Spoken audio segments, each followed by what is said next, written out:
Bien, continuamos. Entonces, el DL50 o la dosis letal media es un indicador que nos avisa de la potencial toxicológica de una sustancia. Mientras menor sea este DL50, pues su efectividad, su efecto negativo, el daño que puede ocasionar es más alto. Y vamos a mostrar otra vez la diapositiva. Por supuesto, la ciencia se ha encargado permanentemente de mostrarnos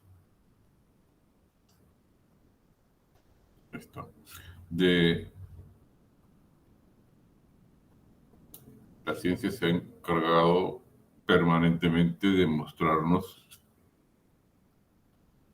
listas y reportes en torno de esta DL en distintas sustancias químicas.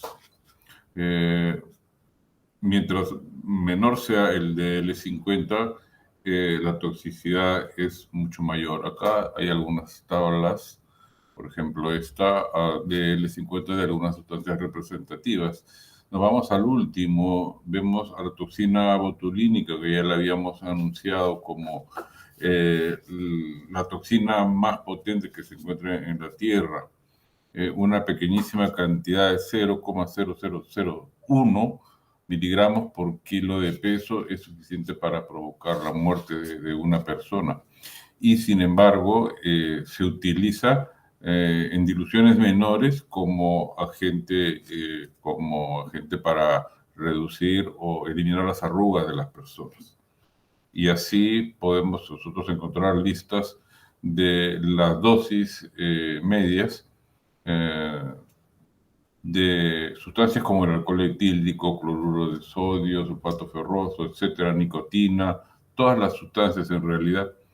Aquí a la derecha tenemos en una escala logarítmica, dentro de las menos peligrosas, agua sacarosa, y nuevamente al final la toxina botulínica como la de mayor peligro. Esto lo podemos expresar gráficamente porque hay dos tablas más.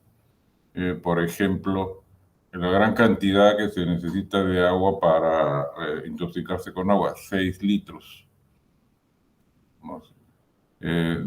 Para el caso de la cafeína, usted debería tomarse 118 tazas de café americano para que observe algún efecto tóxico en su organismo. Primero se hostiga y después llega a las 118 tazas. O 175 tazas de café expreso, que es más concentrado. Y de alcohol, 40 grados, que es prácticamente aguardiente, 13 medidas, 13 tomas.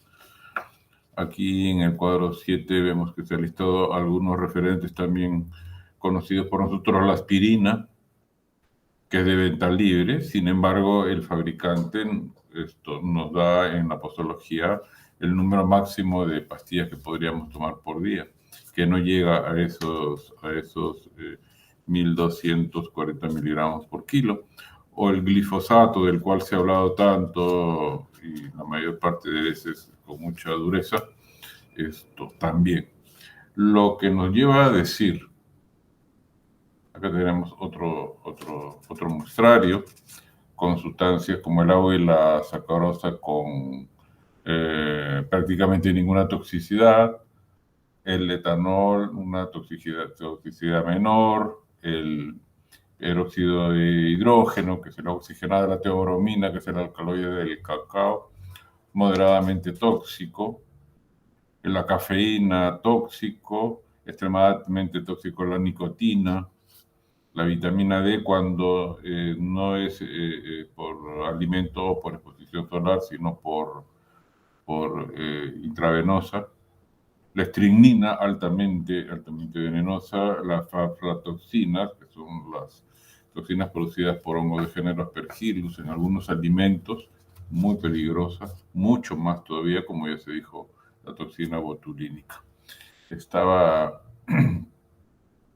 mencionando que igualmente la Agencia Internacional de Investigación en Cáncer ha hecho unos listados y una clasificación de los carcinógenos, desde los carcinógenos probados hasta los que no son carcinógenos.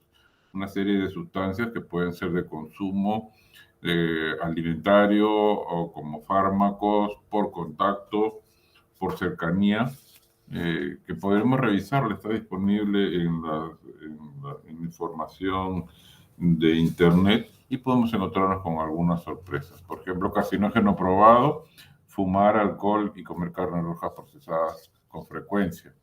Probables carcinógenos que no está demostrado, pero hay alguna evidencia que hace sospechar o limitada. Por ejemplo, los spray para el cabello, los aceites de freír cuando están a altas temperaturas, ponen hasta el mate que toman los argentinos, los uruguayos, y ya carcinógenos posibles, el café, pero ya esto es una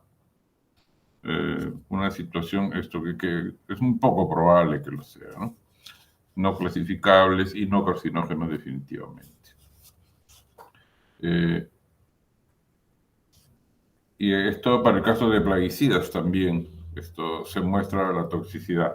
Y lo que estaba diciendo es que todo aquello que ingresa a un procesamiento formal en la cadena agroalimentaria, es decir, donde hay control de calidad, verificación, inspección del Estado, de los fabricantes, con exposición en empaques, en hojas de uso, con exposición de formas de uso, donde hay práctica de buenas prácticas, buenas prácticas agrícolas, ganaderas, de manipulación de alimentos.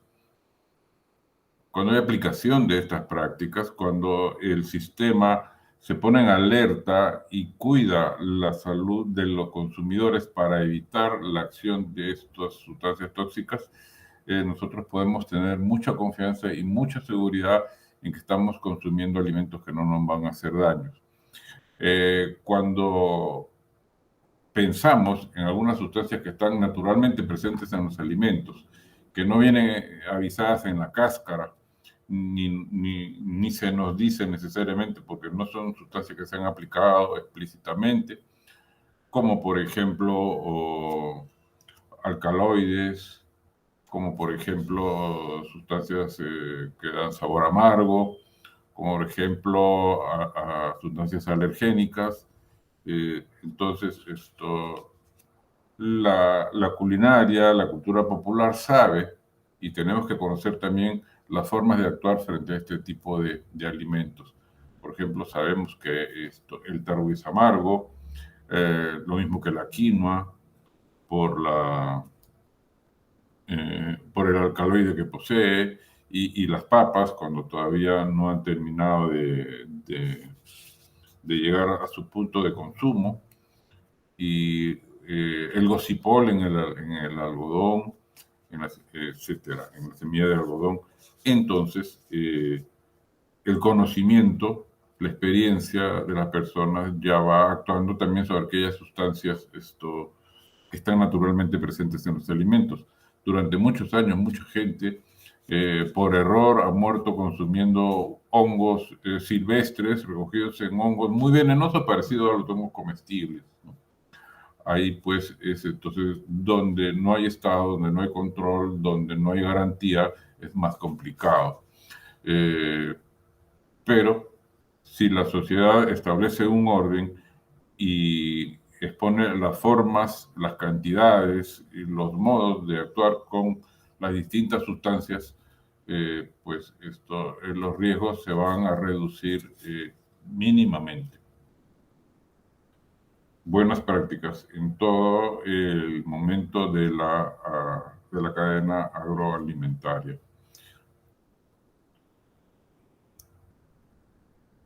Por ejemplo, estos plaguicidas, carbaril.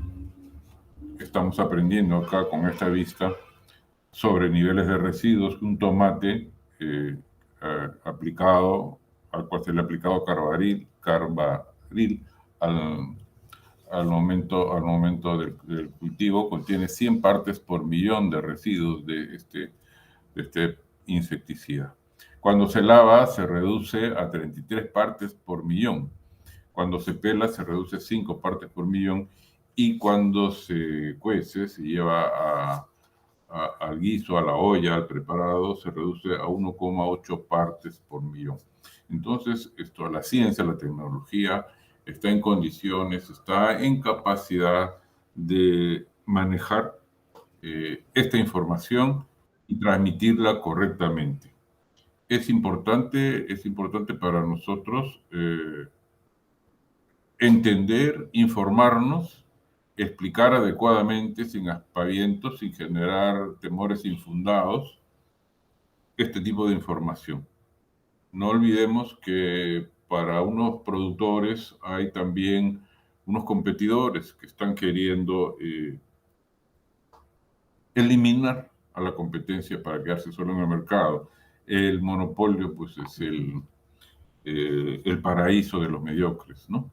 Entonces, lo que nos corresponde a nosotros es informarnos e informar, es conocer y hablar honestamente con la verdad con respecto a todas las sustancias químicas que maneja el sistema y recomendarle a las personas lo mejor, esencialmente lo mejor.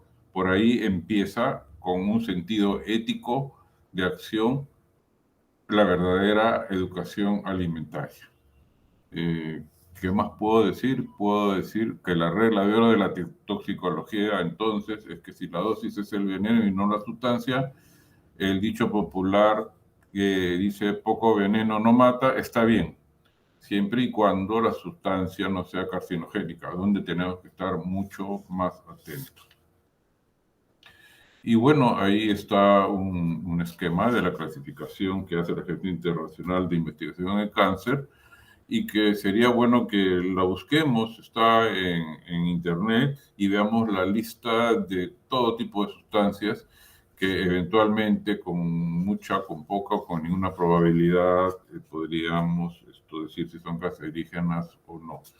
Y creo que con esto, nuestro discurso frente a auditorios que están ansiosos en enterarse de la calidad de los alimentos que consumes podría ser satisfecha con mucha más objetividad que la que encontramos en muchas otras partes donde se negocia con los alimentos. ¿No les parece? Entonces, muchas gracias. Continuamos próximamente.